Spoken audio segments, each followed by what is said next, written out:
महाकुंभ न जाए तो कैसे मिलेगा पुण्य? घर बैठे ही करें ये 3 उपाय, स्नान का मिल जाएगा लाभ। नमस्कार दोस्तों, राधे राधे, जय श्री कृष्ण। दोस्तों, महाकुंभ में कौन करता है सबसे पहले शाही स्नान?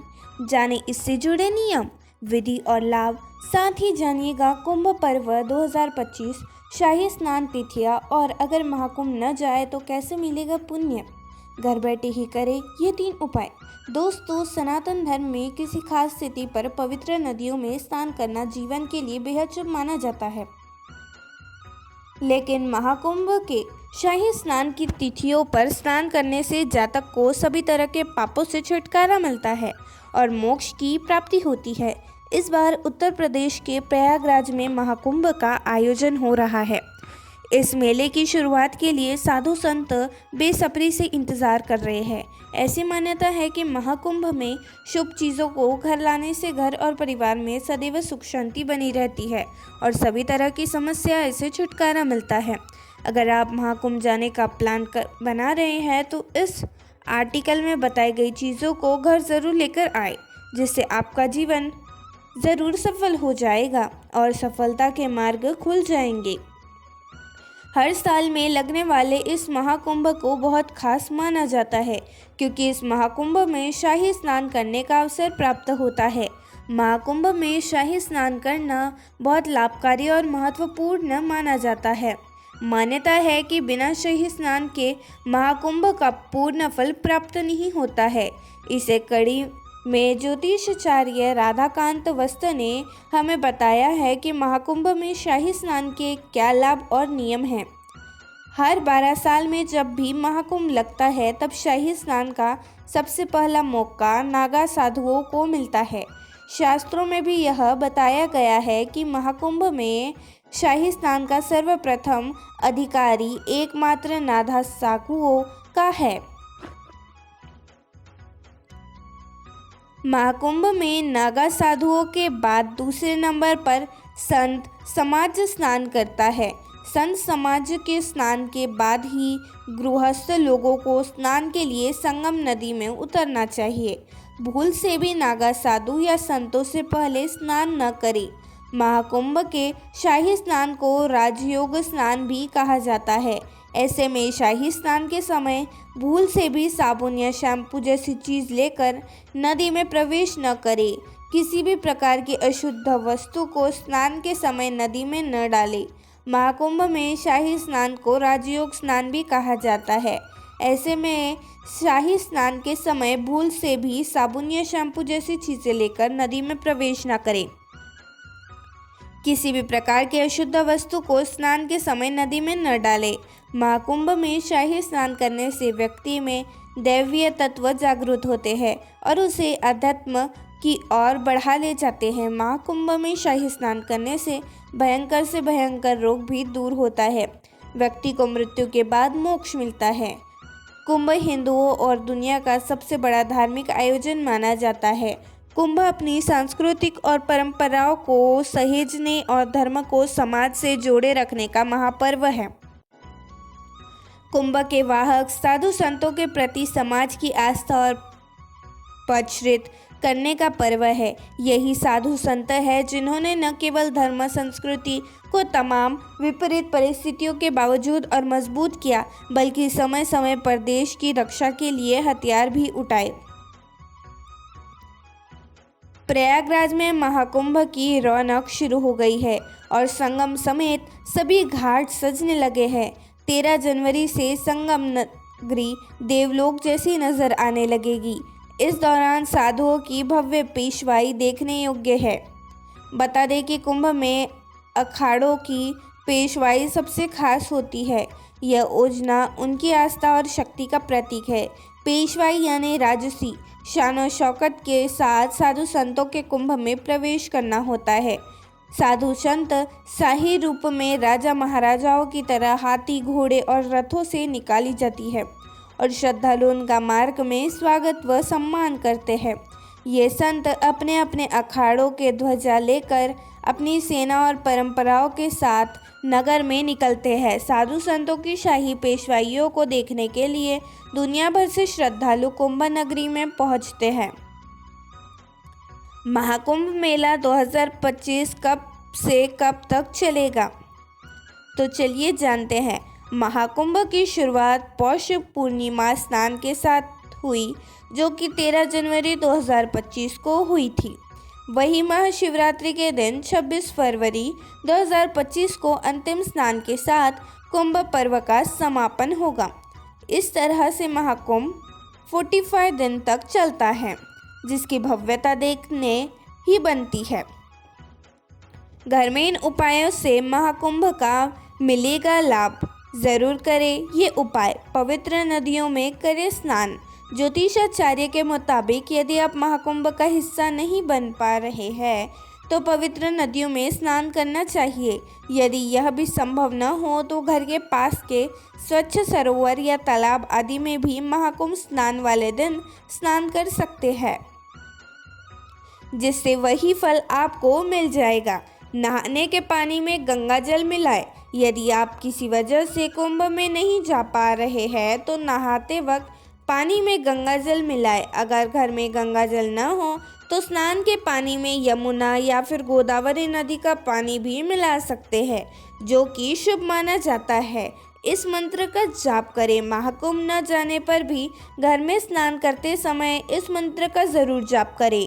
गंगे च यमुने चैव गोदावरी सरस्वती नर्मदे सिंधु कावेरी जलमेस्मिन् त्रिधि कुरु मंत्र का जाप करें। ऐसा करने से महाकुंभ जैसा फल पा सकते हैं। इन उपायों को करने से घर बैठे ही शुभ फलों की प्राप्ति हो सकती है। नकारात्मक ऊर्जा से मिलेगा छुटकारा। प्रयागराज में गंगा, यमुना और सरस्वती का मिलन होता है। इसी वजह से इसे त्रिवेणी संगम के नाम से जाना जाता है। महाकुंभ में संगम घाट पर स्नान करने के बाद जल जरूर लेकर आए, क्योंकि त्रिवेणी संगम के जल में गंगा, यमुना और सरस्वती का जल होता है। ऐसी मान्यता है कि त्रिवेणी संगम के जल को लाने से घर में खुशियों का आगमन होता है और घर में नकारात्मक ऊर्जा खत्म होती है। साथ ही सकारात्मक ऊर्जा बढ़ती है, जिससे घर में खुशियाँ और भी ज़्यादा बढ़ जाती है। सभी ग्रह दोष होंगे खत्म। तो करें ये एक उपाय। पौराणिक कथाओं के अनुसार जब देवताओं और असुरों के बीच समुद्र मंथन हुआ था तो उस दौरान अमृत कलश से प्रयागराज में अमृत की कुछ बूंदें गिरी थी। इसी वजह से प्रयागराज की मिट्टी को बेहद शुभ माना जाता है। ऐसे में आप महाकुंभ की मिट्टी घर ले आ सकते हैं। ऐसी मान्यता है कि महाकुंभ की मिट्टी लाने से इंसान को सभी ग्रह दोषों से छुटकारा मिलता है। तो चलिए जानते हैं अगला उपाय। परिवार में बनी रहेगी सुख शांति। तो इसके लिए हमें क्या करना चाहिए? इसके अलावा महाकुंभ से पूजा के फूलों को भी घर ला सकते हैं।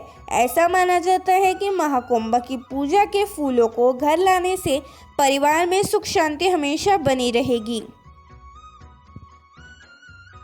और जीवन में आ रहे सभी एवं संकट दूर हो जाएंगे और खुशियाँ छाने लगेगी। कुंभ पर्व 2025 शाही स्नान तिथियाँ 14 जनवरी 2025 मकर संक्रांति को पहला स्नान था। दूसरा 29 जनवरी 2025 मौनी अमावस्या को। तीसरा 3 फरवरी 2025 बसंत पंचमी को। चौथा 12 फरवरी 2025 माघी पूर्णिमा को। और पांचवा 26 फरवरी 2025 महाशिवरात्रि को, जो कि आखिरी स्नान। ज्योतिष के अनुसार सूर्य को सभी ग्रहों का राजा माना जाता है, जो आपके जीवन के लिए ऊर्जा का बड़ा स्रोत होने के साथ आपकी सफलता और समृद्धि का प्रतीक भी माना जाता है।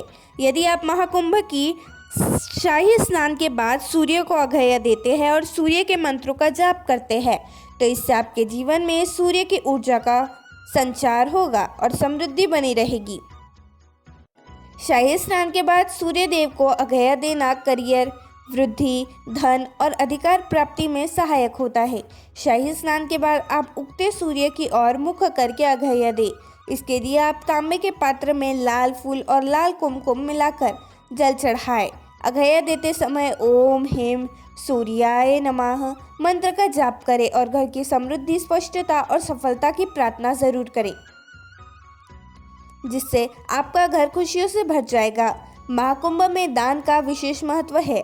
ज्योतिष के अनुसार यदि आप शाही स्नान के बाद ज़रूरतमंदों को कुछ विशेष वस्तुओं का दान करते हैं तो इससे आप ग्रह के अशुभ प्रभाव से कम कर सकते हैं।